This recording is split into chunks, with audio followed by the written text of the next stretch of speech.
விகி pros கோச்சார prediction தோழர்களுக்கு அன்பு வணக்கங்கள். மகர ராசிக்காரங்களுக்கு மார்ச் 16ஆம் தேதியிலேருந்து மார்ச் 22ஆம் தேதி வரைக்கும் 2026 எந்த மாதிரியான கோச்சார நிலைகள் இருக்குன்னு பார்த்தீங்கன்னா, ராசிநாதன் சற்று சூரியனோடு இணைந்து பாபத்துவ நிலையில் வராரு. ஆனாலுமே குறுக்க ஒரு சுக்கிரன் வந்து காப்பாற்றப்படுத்தக்கூடிய அமைப்புகளில் சனி சுபத்துவ நிலையை அடைவார். அப்போ என்ன, முதலில் டல்லான அமைப்பும் பிற்பகுதியில் கொஞ்சம் சாதகமான தன்மைன்ற மாதிரி இருக்கும். ஆனாலும் கொஞ்சம் ஹெவியாக ஃபீல் பண்ணுவீங்க மகர ராசிக்காரங்க. என்னங்க எல்லாம் மறுபடியும் ஒரு மாதிரி டல் ஆகுது ஏங்க அப்படின்னு கேட்கக்கூடிய அமைப்புகளில் கிட்டத்தட்ட இந்த ஒரு வாரமாகவே ஒரு சுமாரான அமைப்பு. ஏன்னா சனி இருக்கக்கூடிய டிகிரி அமைப்பில் சூரியன் அப்படியே கிராஸ் பண்ணி வருவாருன்ற காரணத்தினால. ஆனால் வார பிற்பகுதியிலேருந்து கொஞ்சம் படிப்படியான நல்ல மாற்றங்கள் வர ஆரம்பிச்சிடும்.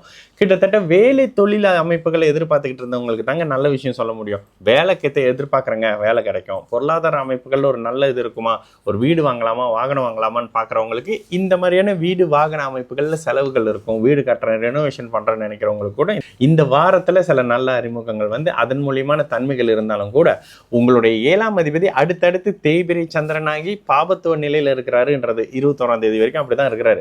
அப்போ இந்த ஒரு வார அமைப்புகளில் மட்டும் பார்ட்னர்ஷிப்பில் சேர்ந்து ஒருத்தரோட பிஸ்னஸ் பண்ணுறேன், புதுசாக ஒருத்தர் வராரு அவரோட சேர்ந்து இப்படி பண்ணுறேன், புதுசாக ஒருத்தர் இங்கே கூப்பிட்டு போகிறாரு அங்கே கூப்பிட்டு போகிறாரு, அவரோட வண்டியில் போகிறேன் அப்படின்ற மாதிரியான அமைப்புகளை தவிர்த்துக்கிறது மகர ராசிக்காரங்களுக்கு உண்மையிலேயே நல்ல ஒரு அமைப்புகளை கொடுக்கக்கூடிய ஒரு நல்ல இனிய வாரமாக பிற்பகுதியில் அமையக்கூடிய ஒரு வாரம்ங்க சகல தரப்பு மகர ராசிக்காரங்களுக்கும் மார்ச் 16லேருந்து 22ஆம் தேதி வரைக்கும் 2026.